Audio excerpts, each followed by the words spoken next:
Today I'd like to talk about bolt pressure. The bolt pressure caused by a moving mechanism of the safe and it touching the bolt of the lock.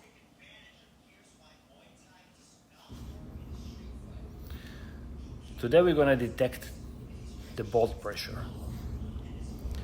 First we're going to open the safe regularly with no bolt pressure.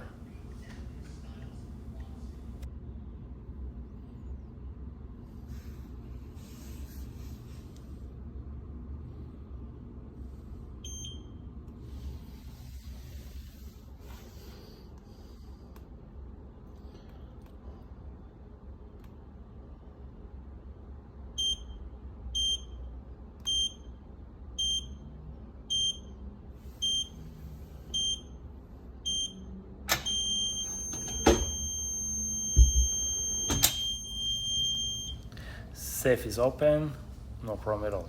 Now we're gonna do the same thing and I'm gonna apply bolt pressure by holding the handle and pressing on the bolt inside of the safe.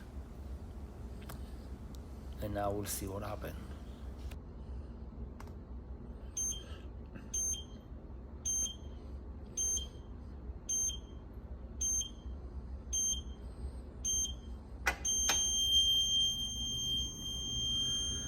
So now the system recognized that the code is correct, but we have bolt pressure.